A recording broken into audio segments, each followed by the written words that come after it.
Welcome back, MTN Giants podcast, Week 8 preview. The battle for New Jersey. People say New York, but we know what it is really. But anyway, the 3-3 Jets go on the road to the 2-5 New York Giants. The Jets coming off 2 straight wins. The Giants coming off a win.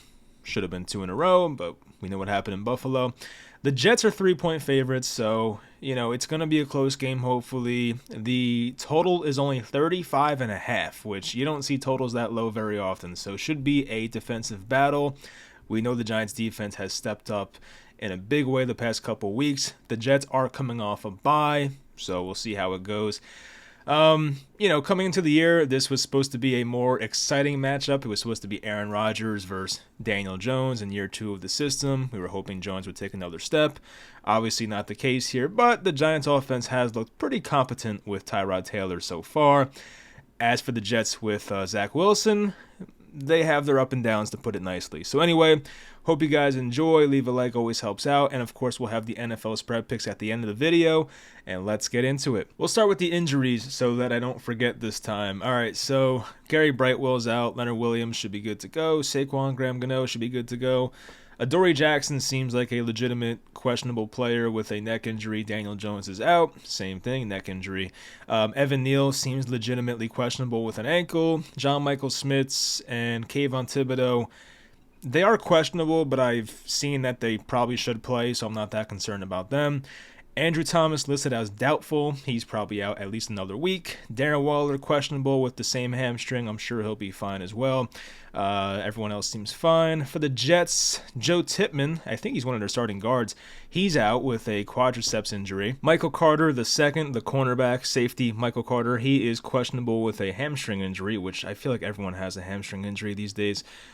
Seems like Sauce Gardner and DJ Reed are good to go coming off a concussion. Jermaine Johnson should be good to go with a foot injury. Will McDonald questionable with a back injury, so that could be pretty impactful if he's not there. But not too many bad injuries for the Jets. I would say it's probably worse for the Giants with Andrew Thomas out and, of course, their starting quarterback out as well.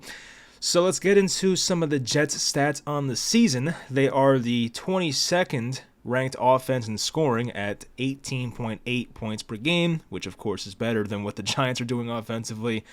They are dead last in passing yards per game at 159.5. That, of course, would not be the case if Aaron Rodgers was healthy, but with Zach Wilson and how much they rely on the run, that is just part of the formula for the Jets. They rely a lot on their defense, as we know. They are 12th in rushing yards per game. That, of course, is with the emergence of Breece Hall, who has been given a full workload now coming off the ACL. He was amazing versus Denver a couple weeks back. Was pretty good in the receiving game versus the Eagles last time they played, but he's a big play waiting to happen. Garrett Wilson's been heavily targeted the past few weeks. He had 14 targets, 7 targets, and 12 targets in the past 3 games. He's a guy who will probably be hopefully on Deonte Banks a lot. Banks has played well this year as a rookie. Of course, Garrett Wilson's in year 2, so that should be a fun matchup. Hopefully, Wilson does not kill the Giants too badly. Allen Lazard and Randall Cobb, they aren't doing too much. Of course, those were Aaron Rodgers guys coming from Green Bay. I think Lazard played pretty crappy last time. I feel like he had a couple drops against the Eagles, but still, they won the game. And Randall Cobb is like 31-32 at this point, so, he's a crafty veteran, but not the same guy he once was. Dalvin Cook has been really bad, so he's not a guy I'm too worried about right now. He's actually rumored to be traded, possibly. I know it's in division, but I feel like Dalvin Cook to the Bills makes way too much sense. And Damian Harris on IR with the bad injury. They're relying on Latavius Murray right now. I feel like that make a lot of sense. But once again, in division trade, I don't see it happening. The Jets' offensive line has been pretty bad. Elijah Vera-Tucker torn Achilles in Denver a few weeks back. He's out for the year. Dwayne Brown, I think, is out for the year, and he was completely washed anyway. So the Jets' offensive line has seen some injuries. They still have Mekhi Becton at left tackle, who's still healthy. He's playing okay. But yeah, not much else about this offensive line is that great. They still have Laken Tomlinson, who has not been the same guy since coming over from the 49ers a couple years back. But, Zach Wilson the past few weeks has looked a bit better.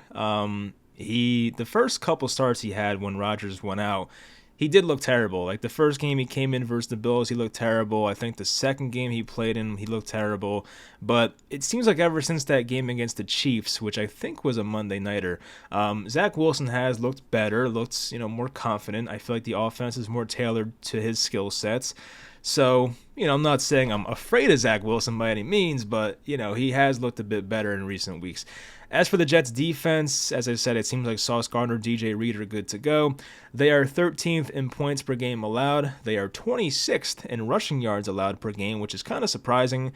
Could that be because, teams don't want to pass on them with a great cornerback room they have? Maybe, but still surprising with some of the names they have there of Quinnen Williams and, John Franklin Myers, guys like that.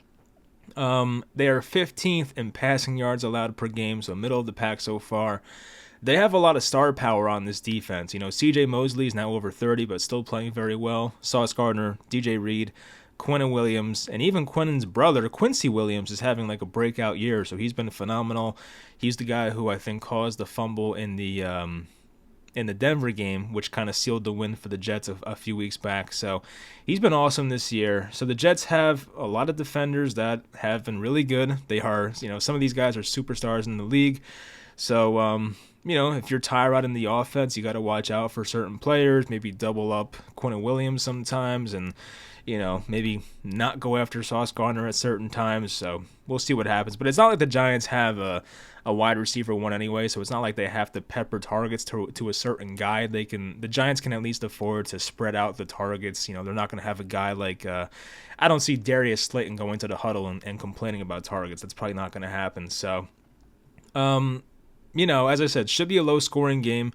For the Giants offense, it is Tyrod Taylor once again. It's looked better, the offense, but unfortunately with Tyrod, I feel like the offense has definitely moved the ball better, and the offensive line has looked better since Tyrod's been there, but they're not putting up the points yet. Of course, against the Bills on the Monday nighter, they got down to the one twice. I know that was Sunday night. Sorry, Sunday nighter versus the Bills. They got down to the 1 yard line twice and came away with 0 points both times. So they missed on possibly 14 points in that game. Last week there was a missed field goal by Gano. Saquon fumbled in the red zone, so that could have been another 10 points or so right there. So the offense is moving the ball for the Giants the past couple weeks, but they can't execute, which, that's what it's all about. No one cares about your empty yards. It's not like Derek Carr who gets all the yards and doesn't score touchdowns. Shout out Derek Carr.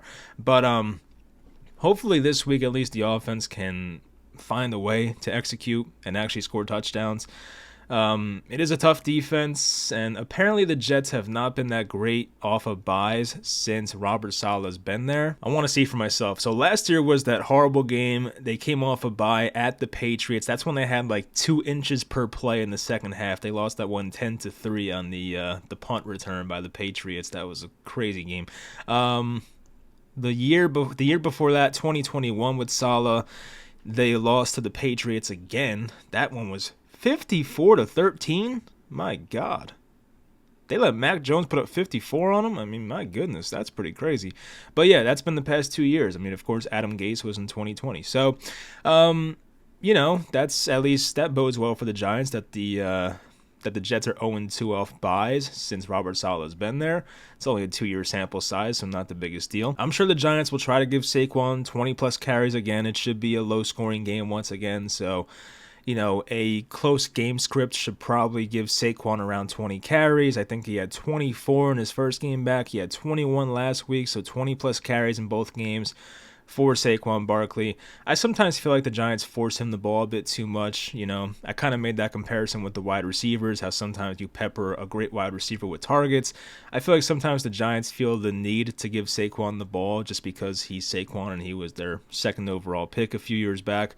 But, I just want to see the Giants' offensive play calling be more in the flow of the game. I feel like in the second half of last game, because they were up 14-0 versus the Commanders, they took their foot off the gas pedal. Like, they can't play not to lose. I hate that style of football. It's not like you're up by 5 possessions. It was still a 14-0 game, and they almost lost. Of course, Washington got down to like the 5-yard line, so that could have been dangerous. But hopefully the play calling is a bit better in this game. The Giants' defense, hopefully should get some pass rush. As I mentioned, the Jets' offensive line is not good whatsoever. We've seen Kayvon play better. Leonard Williams had probably his second best game as a Giant last week. Of course, revenge game for Leonard Williams, by the way. But Leonard was great last week. He doesn't do much. I feel like on a weekly basis, he doesn't make too many impact plays. He'll get his pressures, obviously. But I feel like last week with the blocked kick, I think he had 2 sacks or something. Like, he was awesome. So Leonard Williams hopefully can keep that up. No Ojulari still on the IR, so that sucks. But Dexter Lawrence hopefully can, cause some pressure on a guy like Connor McGovern or someone like that on the inside for the Jets offensive line. But yeah, the Giants defense should be fine in this game. I don't have that many concerns. I don't see Zach Wilson putting up like over 20 points on them. I mean, it could happen. Of course, Breece Hall is definitely concerning. The Giants' run defense on the year has not been that great. It's been better in recent weeks, but even last week, I feel like not last week, the year, but not last week. It was the week before that. James Cook had an efficient game on the ground against them a couple weeks ago. Last week they did a good job against Brian Robinson and what's the other guy's name? Who's the guy who steals carries from Brian Robinson for no reason? What's his name? I'll find this quickly. Chris Rodriguez Jr. He had 4.4 yards per carry. So, all right, that's decent, but the Giants' run defense has looked a bit better. It was horrible early on, like the game against the Dolphins, like they went off. That was Achan's last game before he got hurt. He had a big run. Mostert was great. And of course, the first couple games with the James Conner went off against them. Tony Pollard played well.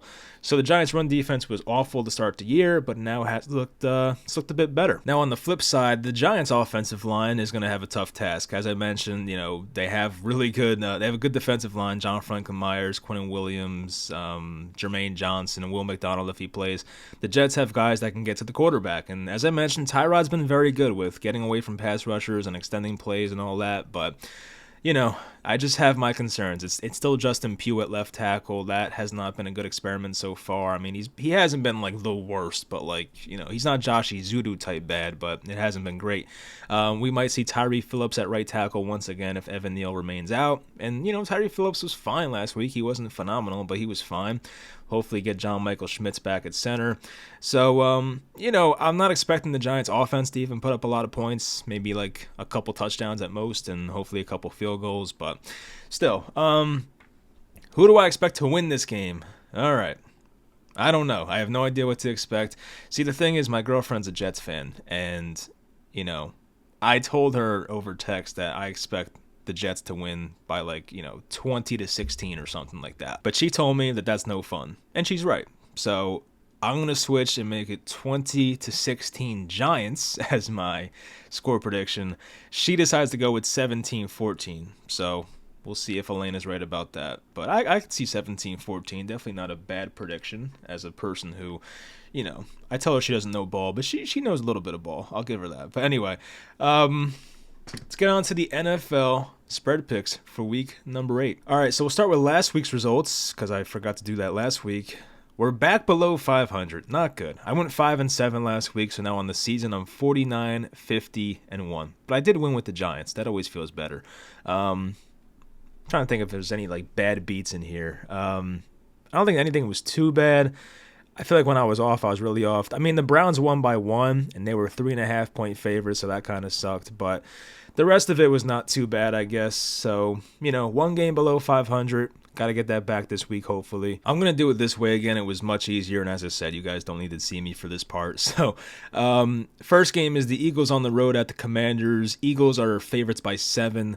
This is a tough one because I do feel like the Commanders always play the Eagles very well for no reason, but I don't know. It's tough. I do feel like the Commanders' offensive line may be obliterated in this game, and I could see Howell taking 8 or 9 sacks. But as I said, these teams randomly always play close. Of course, Washington beat them last year to end their undefeated streak. I'll take Washington plus 7. Don't love it, but it is what it is. Jaguars at the Steelers. Jaguars 2.5 road favorites. I I'm gonna take the Steelers. I kind of like what the Steelers have going on. I saw Deontay Johnson was back on the injury report, but I think he's fine. He's gonna play, so not worried about that. And yeah, I mean the offense looked better last week with Deontay back, and you know their offense couldn't get much worse, but it's nice to see the Steelers move the ball. I feel like the Jaguars are kind of due for a letdown spot, and I could see this one being the case here, so I'll take the Steelers plus 2.5 at home. Patriots at Dolphins. Patriots are 9.5-point dogs on the road. This is a tough one, but you know, Miami has lost 2 straight games, I believe. The Patriots did win last week against the Bills. They look great. But I still think Miami, they're due for a game here to just have one of those, 40-plus point games and look awesome. So I'm going to take Miami minus 9.5. I think they'll, put a lot of points up in this game. Don't know if the Patriots can do the same, so give me the Dolphins minus 9.5. It is a big spread for an in-division game, but still. And I do believe the Patriots only lost by 7 points in their Week 2 matchup, but that was also in New England. Minnesota Vikings at the Green Bay Packers. Man, the Packers have not looked good at all recently. I feel like the pick's going to be the Vikings because people saw them win on national TV. So I'm just going to pick the opposite. I'm going to go with the Packers, even though it doesn't seem right, but I feel like you want to go away from the public when it comes to betting spreads. So you know what? I'll take the Packers plus 1.5. There's no reason to, but then again, I thought that way with the Patriots last week and they won the game. So you never know. Here we go. Jets at Giants. So, of course, my gut told me take the Jets, but due to, the girlfriend, I'm going to take the Giants as a +3 at home here. I mean, I could definitely see the Giants winning this game. It's going to come down to probably who makes less mistakes, which defense steps up more. It's going to come down to field goals and things like that. So, the Giants could definitely win. And even if they lose by 1 or 2, then, hey, I win the spread, so it is what it is. So I'll take the Giants +3 at home. The Rams are on the road at the Dallas Cowboys. Dallas, they're favorites by 6. The Rams coming off a pretty rough loss last week against the Steelers. The Cowboys coming off a bye. It's a close one. I think I'll take the Rams. I guess I could see why someone would take Dallas. It makes sense, but Dallas's offense has to get it together more. But I don't know. The Rams, I feel like they do play close games this year, and 6 points is a lot. So you know what? I'll take the Rams +6 on the road. The Saints are at the Colts, and this was a close one coming into it, and it makes a lot of sense that this is a pick'em. I think I'll take the Saints. I think the Colts have been impressive this year, but I just feel like, I don't know. They're kind of due for a letdown. Gardner Minshew a couple weeks back against the Jaguars had a 3-interception game. We all saw the Saints look horrible on that last Thursday game. They do have more rest in this game, which is pretty key. But yeah, I don't know. I'll take the Saints bounce back. Hopefully Carr's shoulder is fine by now. So give me the Saints as the pick'em here. Texans at the Carolina Panthers. Interesting one here. So the Panthers are 3-point dogs at home. I feel like everyone's going to pick Houston, but I'm going to take Carolina. I think this could be the time they get their first win. Hopefully their offense still looks pretty competent. I mean, the Panthers are losing defenders left and right. I feel like a lot of their good defenders are on IR. I know Jeremy Chin is, and who else? Someone else. I forget. But yeah, they've lost some good defenders this year. But I'll take the Panthers +3 at home. Why not? They could win that game. The Falcons are on the road at the Tennessee Titans. Falcons 2.5-point favorites on the road. Give me the Atlanta Falcons -2.5. I always take them anyway. But the Titans don't have Ryan Tannehill. It's going to be a mixture of Malik Willis and Will Levis. They're going to play both those guys apparently. That probably won't go too well, I'm assuming. So the Falcons defense hopefully can step up in this game. So give me Atlanta -2.5. The Cleveland Browns are at the Seattle Seahawks. The Seahawks are 3.5-point favorites. I think I'm going to take, I know it's no Deshaun Watson again, but I'm going to take Cleveland. I think their defense can definitely get to Geno Smith a lot. I feel like the Hawks' offensive line has not been tremendous this year by any means. So it's a tough place to play, and I don't love the Browns' offense, but they did lose their starting running back, Jerome Ford. They lost their second starting running back this year, if you include Nick Chubb. But I'll take the Browns plus 3.5. The Chiefs are 7-point favorites at Denver. I feel like last year the Broncos played them closely for some reason. Nobody's going to take the Broncos in this game, right? So do I just take them because of that? I don't know. I guess I'll take Kansas City -7. I don't know. I don't love this game. I just feel like, as I said, last year they played close games for some reason. So I don't know. But yeah, I'll take Kansas City -7 on the road. The Bengals are at the 49ers. This should be a fun one. The Bengals coming off a bye. They should be a bit healthier with T. Higgins and Joe Burrow. I do believe Brock Purdy's out this game. I'm pretty sure I saw he has a concussion, but then he was practicing again, so I don't know who's starting, but I don't really care. I feel like Purdy and Darnold are close enough. I think I'm going to take the Bengals. Yeah, I'll take the Bengals +4. I feel like this could be a 3-point game. They're giving me 4. So I'll just take the Bengals +4 in this one. And they get healthier, as I said, so that could be big. The Ravens are at the Cardinals. Ravens -9.5. Give me the Ravens. They always beat up on the bad teams. I do wish this was a home game for Baltimore, but even on the road, I mean, Joshua Dobbs knows that his time is ending as the starter. Kyler Murray is pretty much close to back. I think he'll be back next week. So, yeah, give me the Ravens -9.5. Why not? The Bears are at the Chargers. Sunday Night Football. This is going to be a crappy game to watch. Anyway, the Chargers are 8.5-point favorites. It's tough to believe that the Chargers can cover a spread like this, but I think maybe people will overreact to what we saw from the Bears last week as they beat the Raiders pretty convincingly. I'm going to hate myself for this, but I'm going to take the Chargers. Chargers -8.5 for me. Of course, it is the Chargers. Anything can happen. That's the fun about their games, but still, I'll take the Chargers -8.5 here. Raiders at the Lions. The Lions -8. Give me Detroit. They play so well at home. They just lost by a lot last week. They need to bounce back. I know 8 points is a lot, but Jared Goff's a different player at home, and he's very good. So I will take the Lions there. So hopefully this goes well.